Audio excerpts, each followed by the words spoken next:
Hello, I'm Debbie Kay, President of the League of Women Voters of Portland. Thank you for joining us. Welcome to the League of Women Voters of Portland's forum for the May 16th, 2023 election on Multnomah County Ballot Measure 26238.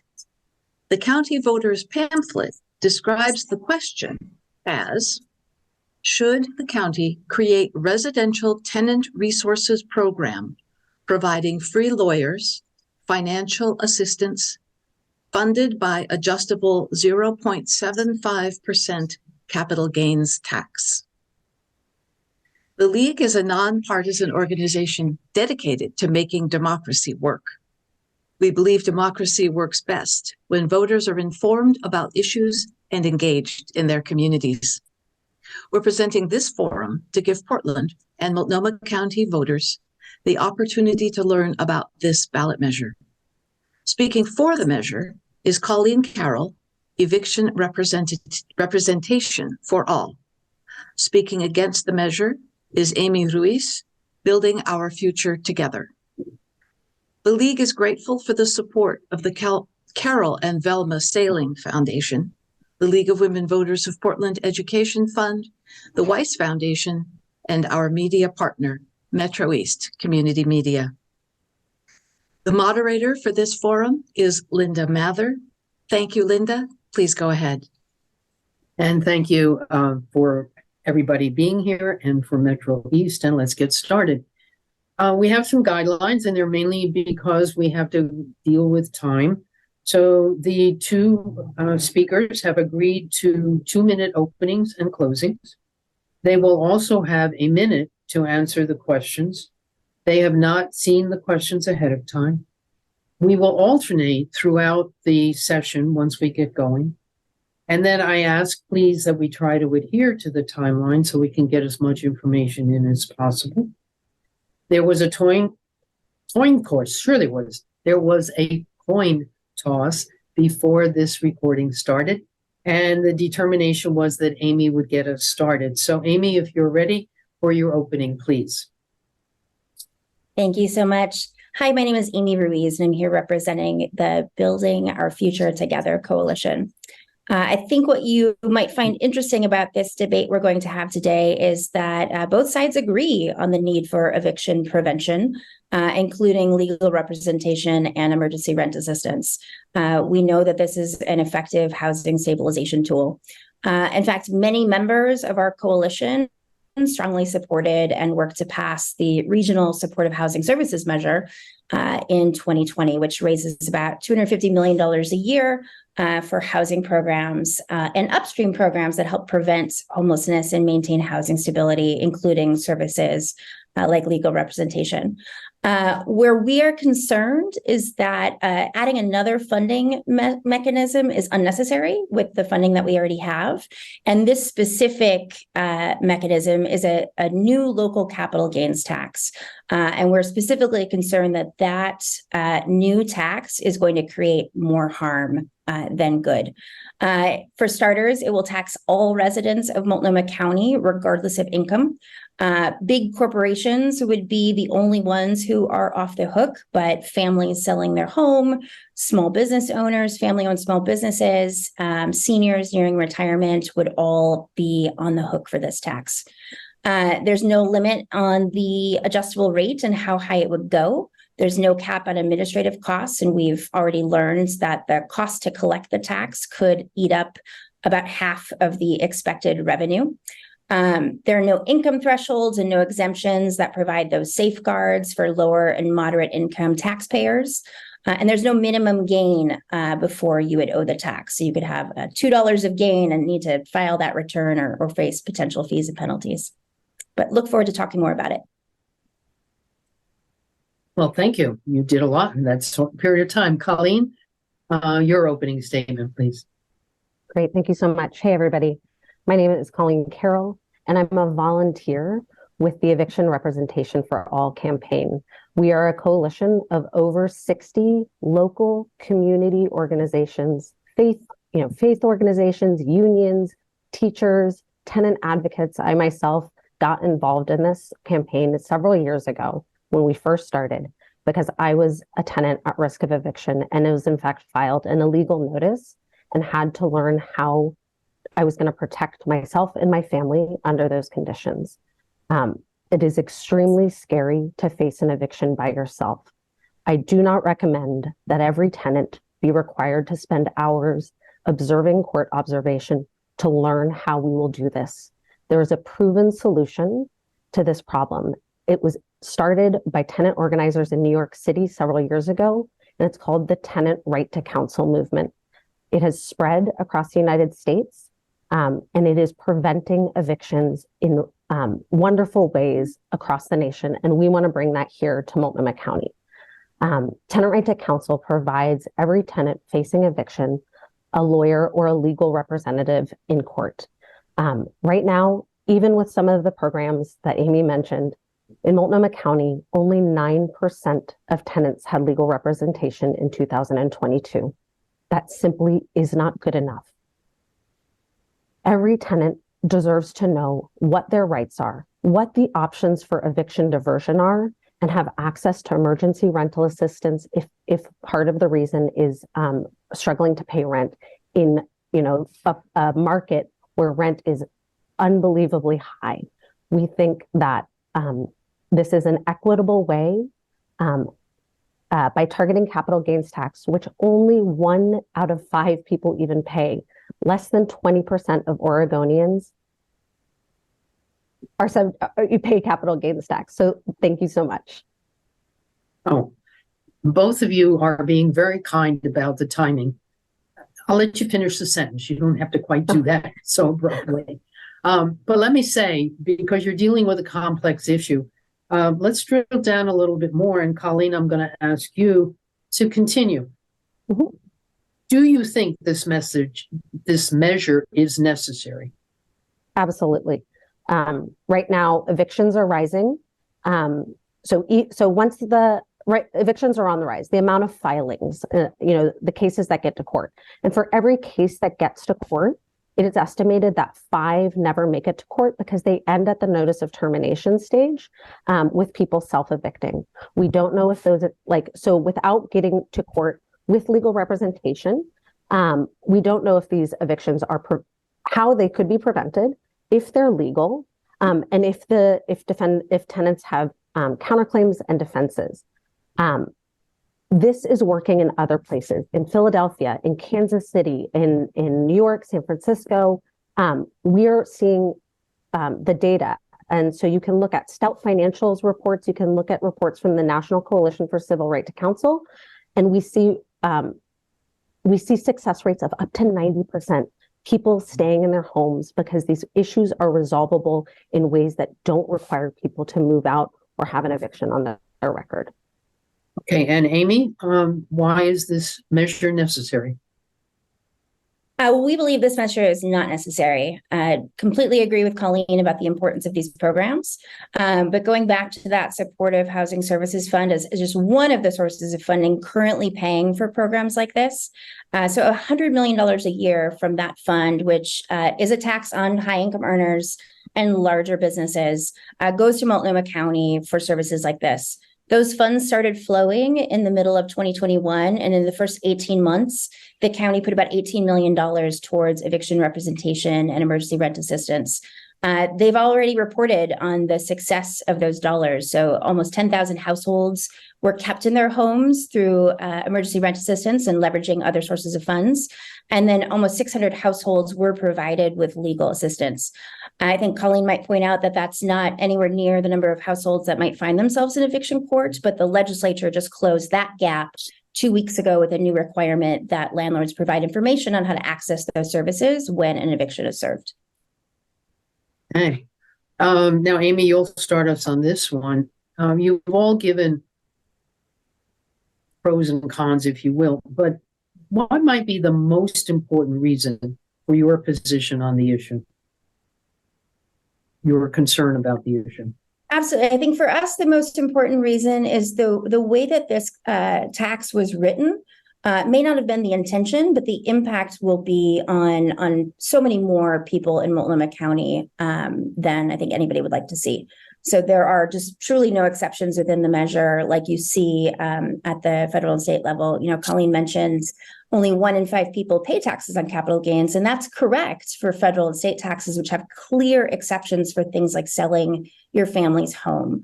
Washington State has a new capital gains law, very clear exceptions for such things, and an overall deduction that means you really have to have hundreds of thousands of dollars of gains to pay anything in their tax, and this doesn't have those safeguards. Okay, and then Colleen, same thing. What's the most important reason for the measure? Because evictions are incredibly traumatic and cause poverty. They are also, they are a downstream impact of poverty, but they also cause poverty. Evictions target the most vulnerable people in our society. Right now, we have seniors in Multnomah County who are suing their landlords, multiple landlords, because the habitable conditions for seniors living in rentals is so deplorable.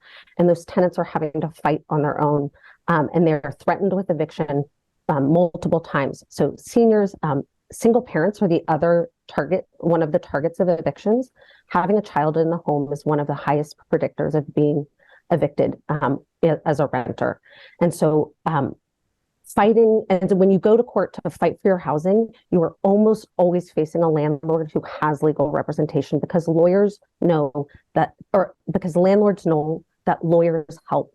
Lawyers help make the process, move the cases through the process. And what we want is tenants to have access to that legal knowledge so that they also are able to express their rights and find other ways to resolve the issue, like emergency rental assistance and stipulated agreements and the dismissal of the case through another resolution. And every tenant has the right to their rights. Okay, thank you. And let's continue on. Colleen, is the funding for the measure fair in its allocation of the tax burden imposed to support it?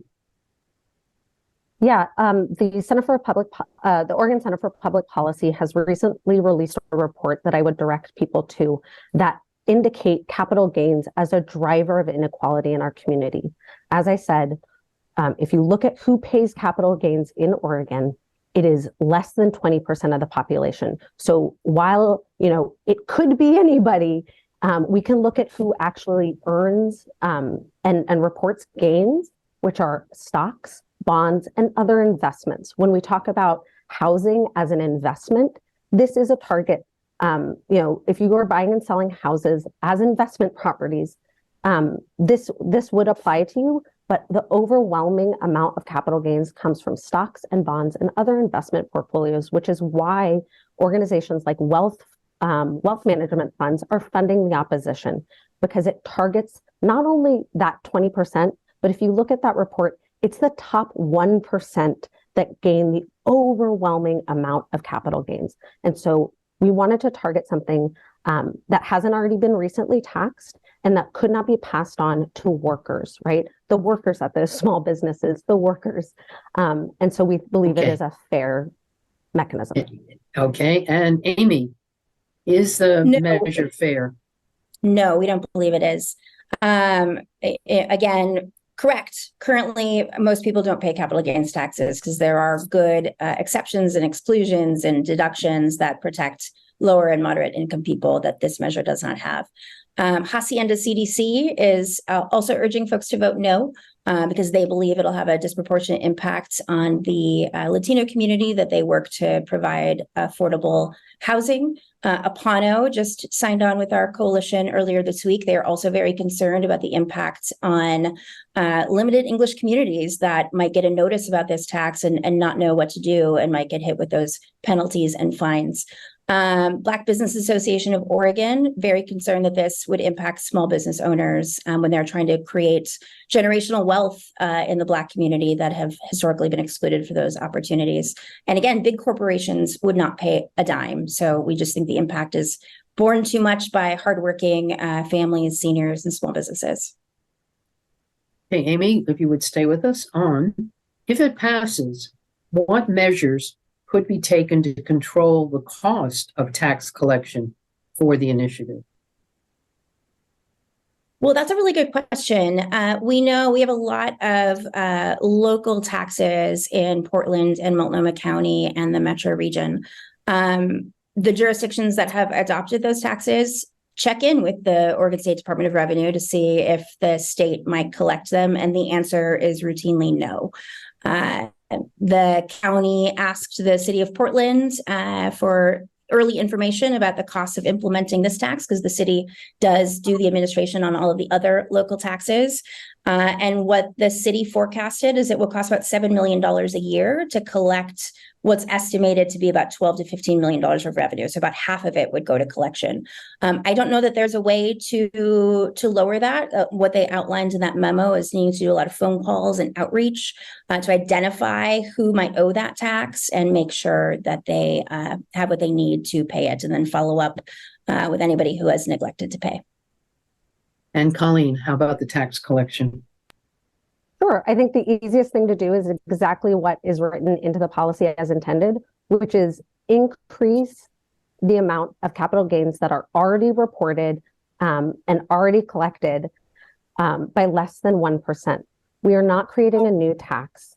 We are merely saying, using the federal guidelines and using, the same exemptions, so the exemptions for single family homes, just increase the amount that is already being collected by less than 1%. And so we think that this, conversation and concept that we have invented a new tax is really misleading. We are simply requiring the county to increase the amount that they are already taxing using the same exact rules. However, that those funds are already collected, the people who already pay capital gains to increase the amount. And so, and then there is the question about adding all of these as scheduled lines to the federal tax. I think that's something we are in conversation with statewide legislators with, and would be really excited to support to reduce the cost of collecting local taxes. Okay, let's shift a little bit, Colleen, to if it passed, how would this measure supplement existing resources, if at all, that are dedicated to the problems that the measure seeks to address? Thank you. It would create a sustained funding stream. The supportive housing measure is going to expire and will require voters to re-up, right? And I think that that's a much larger tax, right? That's $200 million. And the chances are that there's a really good chance that that might not come back. And so to set up a whole program that provides the important services that we need, only to have the funding cut off in 8 years is like bad policy making. And the other funds are things like ARPA funds, that's the COVID funds. Those are all short terms. There's no revenue to sustain this in an ongoing way. The purpose is to reduce the amount of evictions in our community. And it's going to take a while to do that, but we need sustained funding at the right amount to provide good paying jobs to the people who are doing the outreach, to the nonprofits who are going to have the legal teams housed in their organizations for as long as we need to. And so sustained funding is incredibly important to make a program meaningful. Okay. And Amy? Well, Your frankly, I think answers? the way that it's currently written and what we know about the collection costs, this measure would not supplement existing resources for at least a year, if not two. The startup costs for collection, as estimated by the city of Portland, would be $19 million. So according to the estimate of what it would collect, there wouldn't even be enough funds in the first year to provide any services to tenants. And then ongoing, again, we believe it would be, half of it would go to that overhead. Meanwhile, we do have these revenues already, and if they're not quite fully delivering to every tenant that needs it, that is an easy adjustment that can be made administratively at the county and make sure those resources are getting where they need to go as quickly as possible. I would also add in that National Coalition for a Right to Civil Counsel, they've got a matrix of the other 16 jurisdictions that have similar programs. Almost all of them are funded with general revenue and not a specialty tax implemented. This would be the only local capital gains tax in the country. And it's just a program like this is too important to create a new experimental source of funds for. Okay. Similar, sort of related. Amy, if you would start us, what assurances does this measure provide that those tenants who need the representation will receive it? That's a good question. I'm not the one who drafted it or wrote it, so I'll defer to Colleen on that one. Okay, if you're ready, Colleen. Great, thank you. Yeah. The inciting incident is a notice of termination. So one of the things that we're doing differently than the programs, the very small programs that exist right now that are providing 9% representation. I just want to be clear that saying like, oh yeah, we can go from 9 to 100 very easily, simply isn't true. And that we've been working and talking with legislators and talking with community-based organizations, talking with law firms for 2 years. And if it was easy to go from using the money that we have to get to 100%, I really hope that we would have already, but we haven't. And so our program moves the legal teams throughout the community in community-based organizations where tenants already go because they need support, and that having the legal teams housed in those organizations at the notice of termination stage instead of waiting until the court filings happen is one of the ways that we're catching every tenant as early as possible and preventing these cases from getting to court in the first place. But if they do, that tenant knows that they can exercise their full rights and have access to all of the diversion methods available to them. I think this question continues for you, yes, when I get the right name, we'll be fine, Colleen. What other options to prevent evictions would you suggest if the measure doesn't pass? Reducing the amount that rent can be increased. So many of the people who are facing eviction right now are people who are living on fixed incomes, people whose wages are not rising at the rates that our rent is. Unfortunately, the same real estate industry, like the largest funder for the opposition came in at $250,000, is a National Real Estate Association. And they are working night and day to make sure that rent can be raised as high as possible on as many units as possible in our community. And in the absence, and we're fighting that fight, in a lot of places as well. And so I think reducing rents would be another wonderful option. And until then, we have to work with what we have and the legal system we have and the options that we have. And so stipulated agreements are one, and emergency rental assistance, which our program also supports, are the best ways to take those people who are facing real crisis and divert it. Thank you. And Amy, what other options do you see? Sure. Well, I would agree. It would be nice to reduce the amount of evictions. I think to the prior question, I'm concerned that there may not be enough attorneys given the public defense crisis that Oregon is currently seeing to serve everybody in court. But things like mediation, emergency rent assistance are great tools. Completely agree on the housing affordability piece. Our voters have done an excellent job investing in affordable housing, and we know that that's not enough. We need more housing. But unfortunately, putting a tax on sales of homes is one good way to deter creation of additional housing. Realtors are absolutely a part of this coalition. And the reason they are is they would like to see tenants who would like to become homeowners be able to become homeowners, and having an eviction on your record is not helpful to that process. They would rather see people stabilized in their homes, be able to afford to live in this community, and to be able to save up to someday buy a home if that's what they would like to do. Okay. I need to just remind everybody that we're listening to the League of Women Voters of Portland Voter Forum or the podcast. And this is for Multnomah County Ballot Measure 26238. And let's continue on as we move. So, Amy, are there alternate methods for providing this benefit instead of taxing capital gains? And if there are alternate methods, what might they be? Sure. No, I think we've certainly talked about them already, but to recap, the many other jurisdictions have implemented a similar program. the vast majority have relied on existing general fund dollars. So the dollars that our cities and county already have to provide basic services. We're fortunate here in the metro region and in Multnomah County specifically that voters recognize that housing stability and preventing and addressing homelessness are a top priority and have approved that funding stream that truly does apply only to higher income earners and larger businesses. So those funds are available. Colleen's correct. They would need to be renewed in 10 years, but it passed very strongly. And people see that those dollars are doing the job that they are supposed to do. So those dollars exist. And, if they should go away, I believe we have commitment from elected leaders across the region that this is a program worth funding. And Colleen? I think the general funds question is a really interesting one because what general funds are also taxes.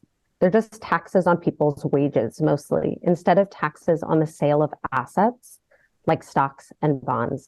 And so what would be some other ways? Yes, I would love it if there was a commitment, an ongoing commitment from government to use general funds, except those funds are being fought over every budget year. And so we did see that in San Francisco, where they had to fight year after year to get this program fully funded. And in other places that have created a dedicated funding stream, though, through things like a vacancy tax or a tax directly on landlords, we didn't opt for that. They don't have to have that fight. They know that the funding is sustained. One of the other things that is coming soon to Oregon, which is really exciting, the Oregon State Bar and the state legislatures have recently passed and are working on making it possible for paralegals to represent tenants, both parties in eviction court.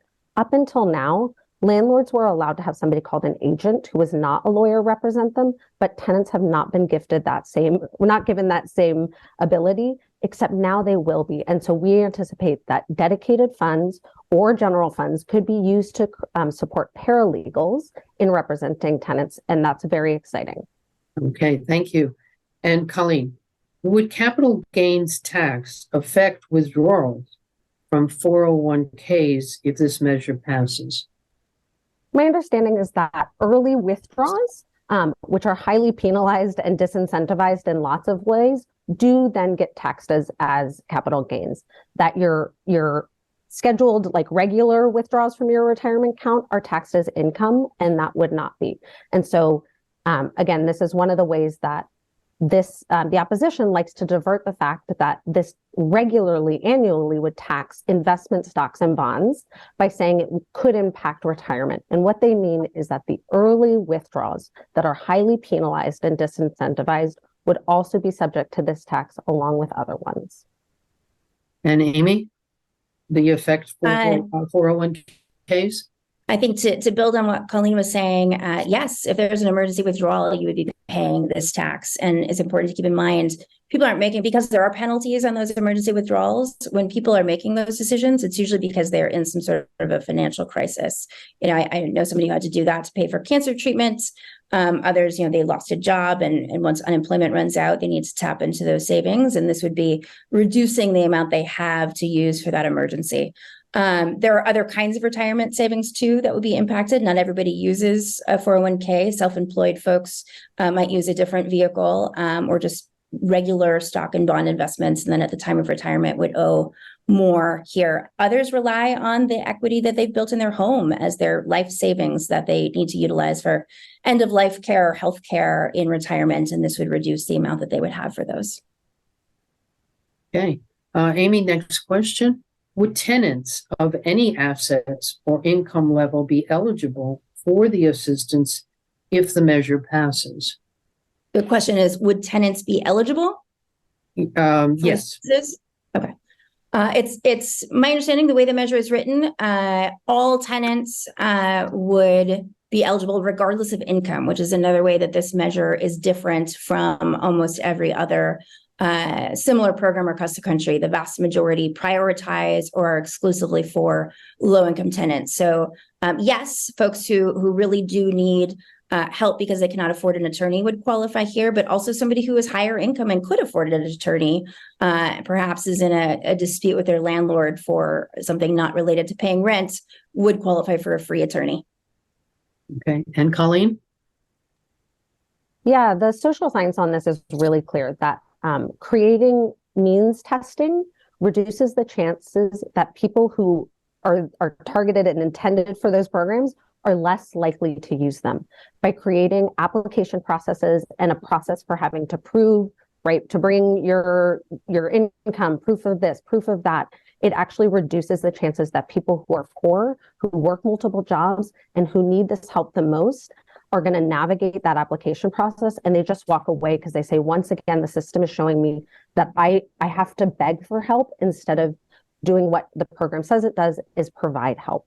And so we did not include means testing. We are absolutely not the only one. Universal right to counsel is the way forward because the inciting incident is an eviction notice.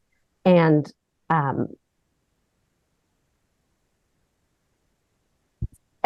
this myth, I think, of the extremely wealthy tenant who is facing an eviction, for non-payment of rent, which is something like 86% of the eviction filings, is just such a straw man to me. It is so obvious. It is targeted to help people who are, behind on their rent, late on their rent, or facing a discriminatory or harassing series of unverifiably legal or illegal notices of eviction right now.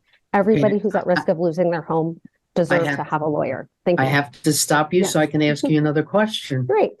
Okay. Could the initial 0.75% tax rate be adjusted annually? How and how much would it be adjusted? All taxes are adjustable. We use that word because it's true. And this tax would not be any more adjustable than any other tax at the county level. It would require the county commissioners to take a vote and justify that vote. The data bears out that a program like this will reduce the amount of evictions in our communities because landlords know and anticipate that tenant will have a lawyer. That drops down eviction filings that are illegal or questionable, and then eviction judgments drop because evictions are diverted.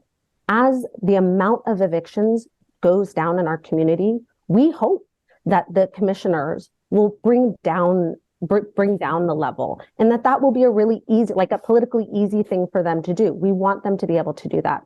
If they need to justify raising it, because the rates of eviction in our community have gone up so much to justify the need for additional legal teams, they will have to justify that using the annual reports of the program. And so just like all other taxes are adjustable through a vote of the county commissioners, this one is as well. Thank you. And Amy? I would challenge the assertion that all taxes are adjustable. And when voters approve levies to pay for things like keeping our parks open and safe, they're approving a very specific rate that remains steady through the life of that levy. This one is adjustable, and there's no limit on how high it can go. We also know capital gains revenue is really volatile. So it can depend on what the market is doing, and market forces are beyond our control. We believe, first of all, that's why we haven't seen a local capital gains tax like this before. We've seen a lot of other types of tax mechanisms, but it's such an up and down source of revenue that it's just not something to build a program on. So we do believe it will need to be adjusted, both to account for those very high startup costs, the ongoing 50% overhead collection costs, and that market volatility and requirements to have a reserve and have enough attorneys. So we see it going up. Okay, and Amy, if you would home sales be subject to this tax? Absolutely. So we know that at the federal level, if you're a single taxpayer and sell a home, $250,000 is exempt from capital gains taxes, and for a joint filer, it's $500,000. Perkins and Company, which is the largest locally owned accounting firm here in Portland. So they are tax experts. They do this every single day. They did a close read of this measure and came to the conclusion that there are no exemptions or safeguards or anything written into this measure. Willamette Week has verified that as well. So it's their professional opinion, and they contributed that analysis to our campaign as an in-kind donation. So they felt very strongly that this has a lot of unintended consequences, would impact those home sales significantly. And Colleen, home sales? The measure increases is written to increase the tax on capital gains as collected in Oregon as federally. That exempts the first $500,000 of sales by a joint filer or $250,000 by a single filer. The group of economists who helped design and work on this have written a statement, and that can be found in the voter pamphlet, to explain, right, that the measure was written focusing on the details of the program, that the clause that has to do with the tax refers to the federal tax code, and that in the year of implementation, all that the commission has to do is all that the commissioners have to do and that the county has to do is say that we will collect the same taxes as are already collected in Oregon and federally. And so we did all of our numbers, we did all of the work on this, absolutely including those exemptions. And we will push hard for the commissioners to just match how capital gains are already collected in our community, where less than 20% of people pay capital gains, to do the exact same for this program by less than 1%. I'm reading, we don't usually do rebuttals, but I'm reading faces here. And it's difficult because this is the numbers. And as you've mentioned, you're talking about real estate and you're talking about economists, et cetera. However, having said all that, Amy, would you like to respond? And we'll give you 60 seconds to Colleen, and then Colleen will come back again. Yeah. Oh, no, I thank you for that. No, I would really encourage people to read the full text of the measure. There's one line in it about what the tax is. It says a net tax on net capital gains as defined by the Internal Revenue Code. That simply means it's an asset, and it's the difference between what you bought it for and what you sold it for. All of those other exemptions are separate rules in tax code. And you're right, Oregon does have specific language in its code tying back to that federal language. There are parts of Multnomah County's preschool tax and business income tax that specifically say that it should be fully done like how the state calculates your income. There's no language like that in this measure. And frankly, the promise to fix it after the fact, I believe we owe voters more than that. We need to make things really clear from the outset, like they did in Washington State, and make sure that those exemptions are crystal clear and not something that needs to be fixed later. Colleen?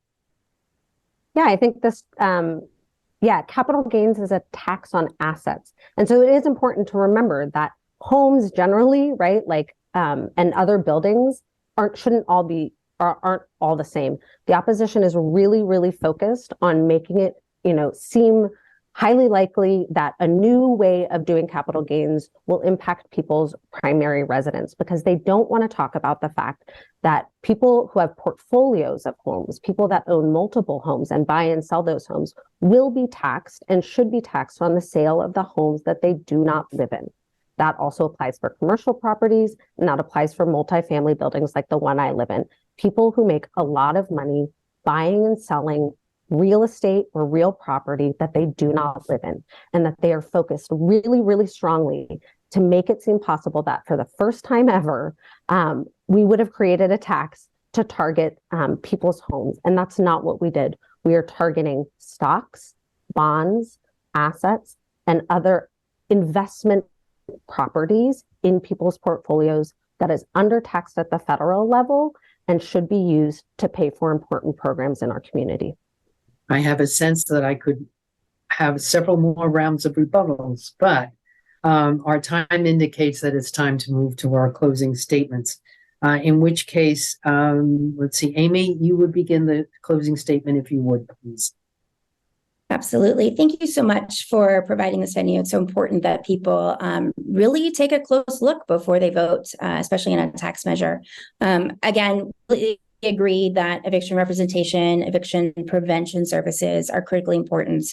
Many of the endorsers of our coalition, including Apano, Hacienda CDC, Congressman Earl Blumenauer, State Treasurer Tobias Reed, actually a lot of local elected officials who typically aren't in the business of saying no to additional revenue, have a lot of concerns about this measure, and all agree that the programs it intends to fund are great.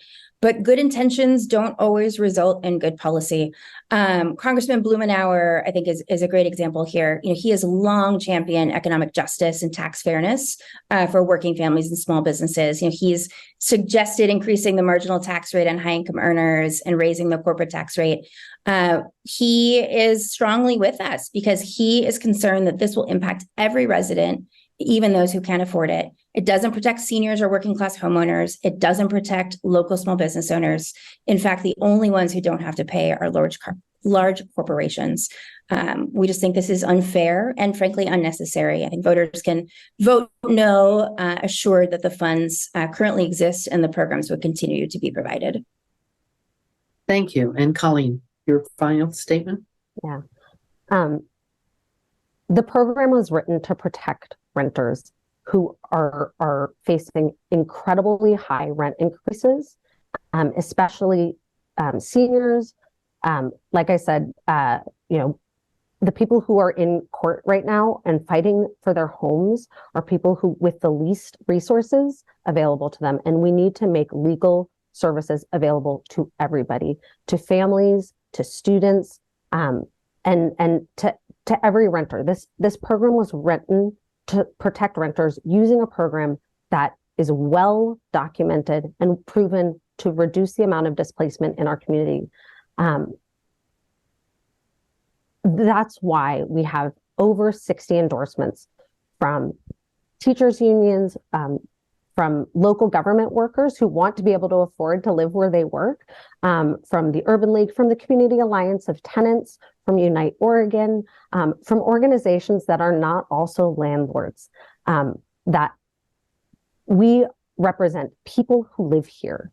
I just want to go back to the very beginning when you were talking about League of Women Voters, who is an endorsing organization, and we're so grateful for, that the purpose is about democracy. This is participatory democracy in action. We were tenants who had conversations with legislators, said, please make this available to all tenants. 9% is not enough. And for 2 years, they have had the opportunity to beat us to the punch, and they have not done it. And we are saying now is time for us to use the ballot measure. We've gathered 33,000 signatures, people who want to see this program here in our community. And on voting day, we hope that people will participate to protect renters, to protect their neighbors, because this measure is about protecting the people who live here, not outside, out-of-state interests who don't want to see their investments less profitable. Well, my thanks to both of you. You've made a very difficult issue much more clear, although as both, it's very incumbent upon the voters to read what the whole ballot measure is. And I turn it over now to Debbie, who will close our session. Debbie? Thank you, Linda. And thank you very much, Colleen and Amy. I appreciate hearing from you and learning more about this from you both. We appreciate your participation in the League of Women Voters Forum. Audience members, please share this League of Women Voters of Portland Forum with your friends, your family, your colleagues. We all need to be informed voters. This recording and other information about this and other ballot measures are available now on vote411.org through Election Day, May 16th. Ballots will be mailed to all registered voters starting April 27th. As with all Oregon elections, it's a mail-in ballot, and they're due by 8 o'clock on Tuesday, May 16th. So make sure your ballot is postmarked, no postage required, by Tuesday, May 16th, or Find a drop box near you by checking vote411.org or your Multnomah County voters pamphlet. If you wish to vote in person, check your voters pamphlet for information on how to be able to do that. The League of Women Voters is a nonprofit membership organization. We hope this forum was meaningful to you, and we would welcome you to join or continue your support at lwvpdx.org. This is the League of Women Voters of Portland President Debbie Kay. Thank you for watching or listening. Please be an informed voter, and remember, your vote counts.